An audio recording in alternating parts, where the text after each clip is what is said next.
Kerajaan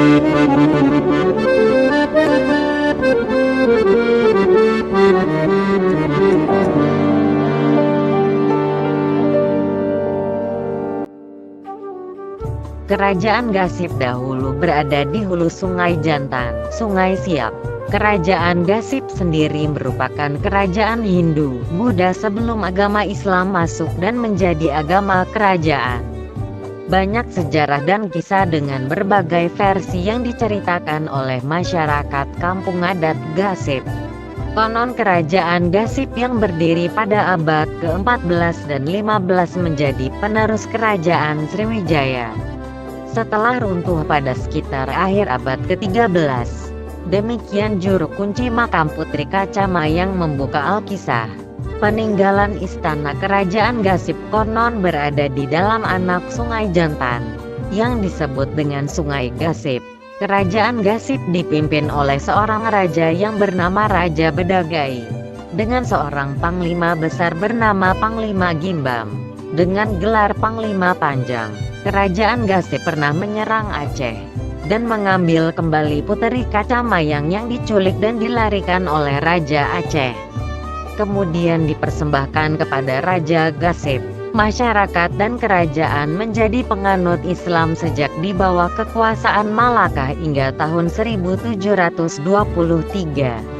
Sejak itu daerah Siak dan sekitarnya di bawah penguasa Emperor Johor Riau. Sebagai pewaris Kesultanan Malaka, ada beberapa peninggalan kerajaan Gasib. Selain makam Putri Kacamayang, peninggalan tersebut adalah pecahan keramik dari negeri Cina, yang diduga berasal dari dinasti Sung atau dinasti Ming. Kerajaan Gasib mempunyai daerah kekuasaan di sepanjang Sungai Siak, Sungai Jantan, sampai ke Kuala ke arah timur, dan ke arah barat hulu Siak. Dari Bukit Suligi di Tapung kanan dan Tapung kiri, yang berbatas dengan negeri Minangkabau. Bukti peninggalan lainnya masih disimpan oleh seorang bendahara dari Batu Gajah di Tapung kiri, yakni berupa sebilah keris dan gagangnya yang merupakan hadiah dari Raja Gasib. Demikian pula bendahara dari Tadun yang menyimpan sebuah perisai, diduga merupakan hadiah dari Raja Gasib. Pemberian penghargaan seorang raja kepada wakil di wilayahnya merupakan wujud penghargaan yang tiada ternilai, karena wakilnya dapat menjaga keamanan dan kesejahteraan rakyatnya. Kerajaan Gasib dalam menjalankan pemerintahan mengalami dua periode, yaitu 1. Periode masa pemerintahan di bawah raja yang beragama Hindu, Buddha. 2. Periode di bawah pemerintahan raja beragama Islam. Ada sebuah makam tua di kampung adat Gasib, yang berada di dalam Sungai Gasib.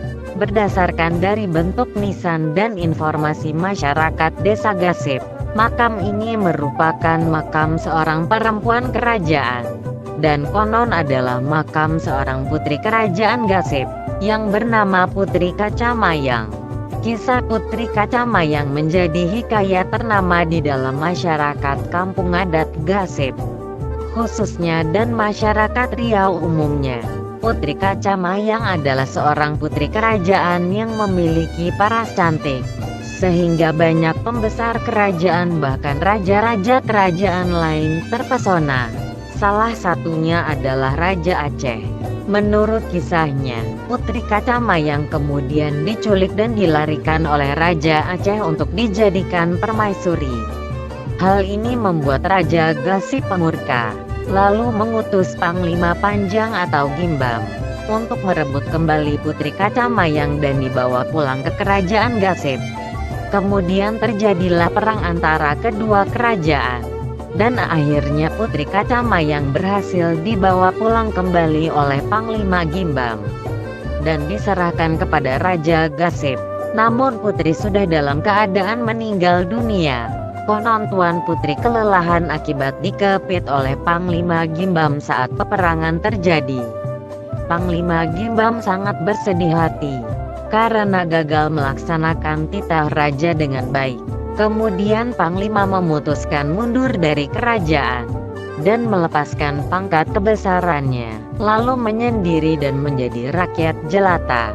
Menurut juru kunci makam Putri Kaca Mayang, Panglima memohon izin kepada raja dan memutuskan lepas dari kebesaran kerajaan Gasep.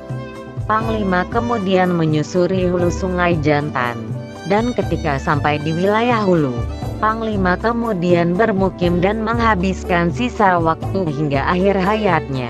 Di daerah Senapelan terdapat sebuah makam tua dengan ukuran besar dan panjang dan disebut sebagai makam Panglima Besar Kerajaan Gasep. Sejak kepergian Panglima Gimbam dari Kerajaan Gasep, masa keemasan dan kemasyuran kerajaan ini lambat laun memudar. Kebesaran kerajaan beserta masyarakatnya kemudian tenggelam di dalam arus Sungai Gasep yang penuh misteri. Hanya menyisakan salah satu bukti sejarah, yaitu sebuah bangunan makam Putri Kaca Mayang yang melegenda. Terbujur bisu di undak sebuah bukit tanah yang tinggi dan berawal. Nisannya yang terbuat dari batu berpahat menyisakan banyak cerita yang tak terungkap. Hening, sehening air Sungai Gasep yang mengalir tenang.